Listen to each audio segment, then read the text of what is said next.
Alors, tac, tac, tac, tac, tac, là. Pure poussière d'étoiles. Regardez, vous voyez. Ok, ouais, effectivement, c'est nul. C'est très très nul. C'est naze. Mais regarde, c'est pire que ça, c'est affligeant en fait. Regarde, on le voit encore le mec. Puis là, le jeu d'acteur. Un grand portail menaçant. Pas menaçant du tout, c'est du papier en fait. Transformation. Ok, bon, vous avez raison sur l'écran large en fait. C'est pas qu'ils sont mauvais, c'est qu'il y a carrément plus du tout d'effets spéciaux. Oh, comment elle a pris cher la sonnette. C'est le confinement ça. N'importe quoi. Oh mais regarde, on voit carrément les fils là. Comment est-ce possible? Ah d'accord, c'était une reconstitution, une pièce de théâtre. Je me disais aussi ça ressemblait un petit peu à Ragnarok quand même. Bon, ça y est, t'as fini? Bon d'accord, j'arrête. Bon, du coup, papa, tu peux me raconter l'histoire de Thor, Love and Thunder, Thor 4.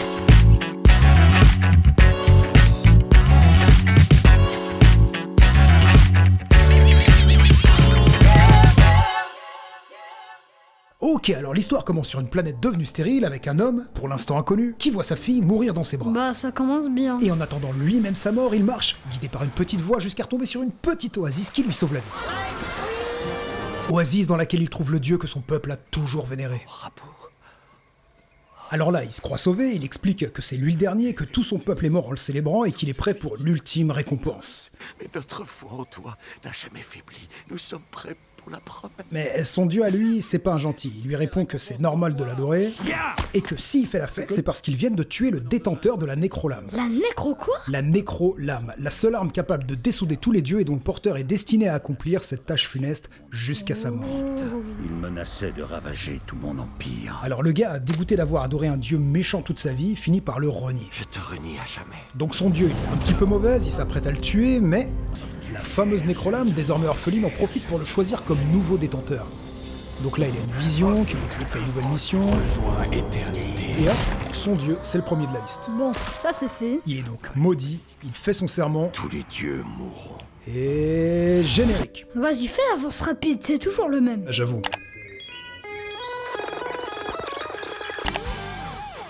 Et on retrouve donc notre héros, toujours avec les Gardiens de la Galaxie. Tu te souviens de la rencontre dans la saga Avenger en mode moucheron par brise? Et après un bref résumé de son passé, on le voit enchaîner les missions reconverties en mercenaire avec ces mêmes gardiens. Faut que je te dise, moi, je kiffe trop les Gardiens de la Galaxie. Et je sais pas toi, mais moi, mon préféré, c'est Groot. Mais franchement, pas ce Groot-là. T'as celui-là. Trop marrant. Ou alors celui-là. Trop fort. Ou même mieux, comme ça. Trop choupi. Mais celui-là, on a juste envie de lui gifler l'écorce et de l'envoyer en pension sérieuse. C'est la jungle. Et comme t'as remarqué, Thor, dans ce mood, il est pas à fond. Il traverse une petite crise existentielle, il s'isole, mais c'est pendant une mission pour défendre un temple attaqué par Des oiseaux de l'espace. ouais, qui reprend du service. Et là, attention, hein, ça se la raconte grave. Mais grave. Mais grave.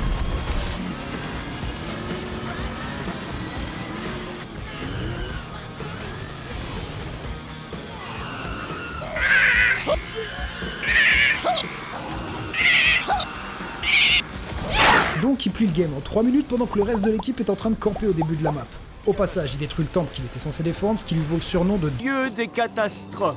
Pour le remercier, ce même peuple lui offre 2 petites chèvres. C'est pas un cadeau ça. Ouais, t'as compris. À peine retourné au vaisseau, ils reçoivent un appel de détresse de Sif, une guerrière asgardienne.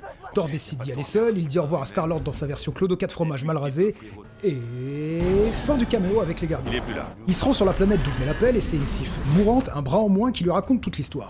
Qu'est-ce qui s'est passé? Je pourchassais un psychopathe. Je l'ai suivi ici, mais c'était un piège. Qui est ce psychopathe? Gore le boucher. Il approche. Il veut provoquer l'extinction des dieux. Il va s'en prendre à Asgard. Et c'est comme ça qu'on pose l'arc narratif d'un film. Comme une crotte sur un trottoir. Exactement. Entre-temps, on apprend que Jane Foster, son ex-amoureuse, est malade. Il n'y a aucune amélioration dans vos résultats. Et on voit bien que bon, c'est pas un rhume. C'est important pour la suite, hein. T'es toujours avec moi là? Ouais, je suis à fond. Donc la pauvre semble clairement condamnée, et là elle retombe. Comme par hasard. Sur un livre qui explique que Mjolnir, le marteau cassé de Thor, confère à son porteur la bonne santé. C'est pas mal ça. Elle décide donc de se rendre sur Asgard où Mjolnir est exposé comme une pièce de musée.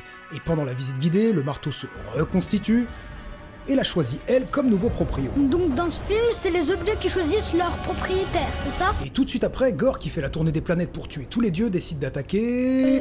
Asgard. Je vois que t'es toujours avec moi. Donc, Gore, je t'explique, son truc à lui, c'est de faire sortir des créatures démoniaques des sous-sols. Les tortues ninja. C'est son petit tour de magie à lui. La bataille donne lieu aux retrouvailles entre Thor et Jane, cette dernière étant la nouvelle propriétaire du marteau, plus du tout malade donc grâce à ce dernier. S'il te plaît.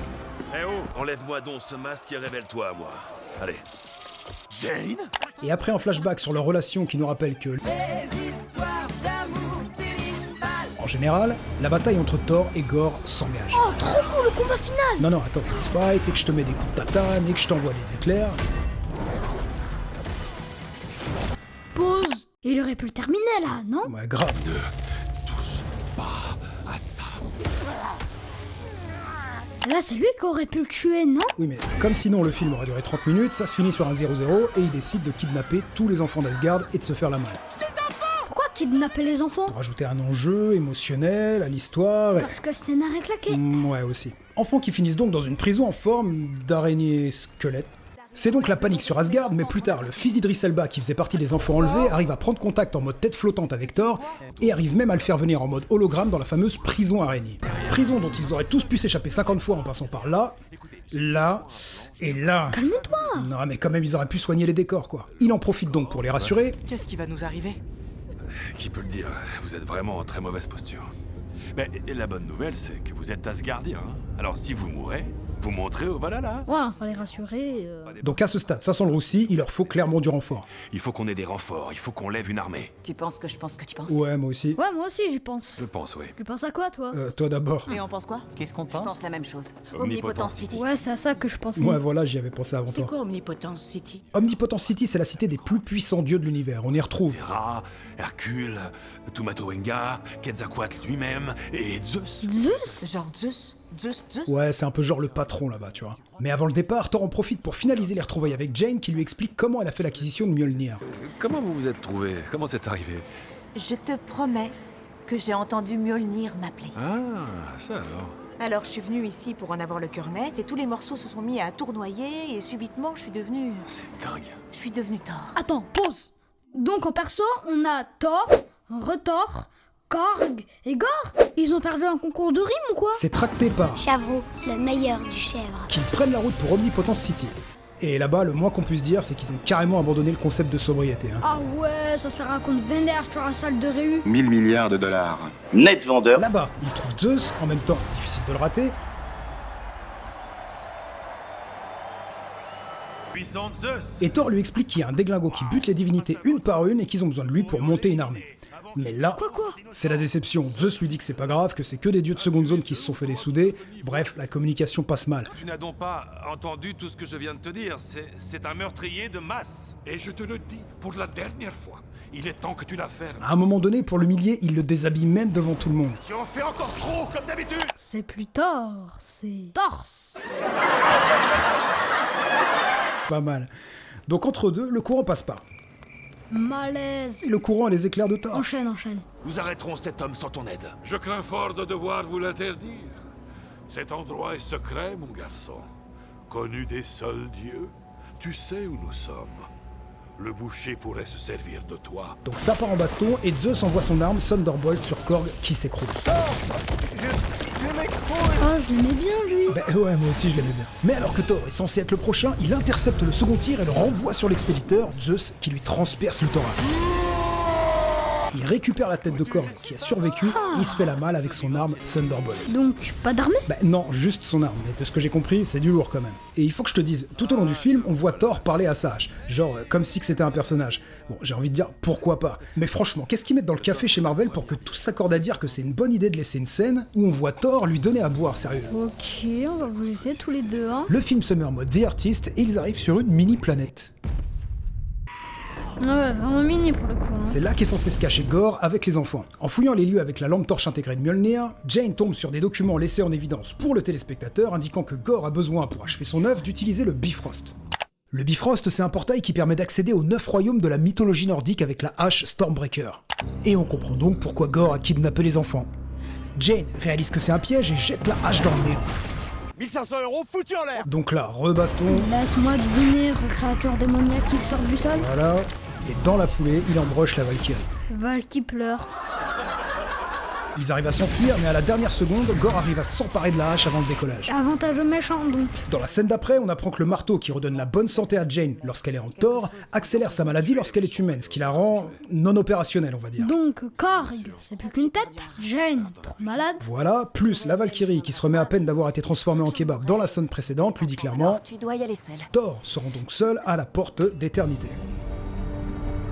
Ah, c'est sympa ici. T'as vu ça? Au moment où les enfants sont sur le point de se faire transformer en smoothie, devine qui débarque? Thor. Je savais qu'il viendrait. Voilà. Bon, la réponse était dans le titre en même temps. Donc Gore nous refait une énième fois son petit tour de magie préféré en rappelant sa bande des sous-sols. Comme c'est original. On dirait un enfant qui appelle sa bande, sérieux.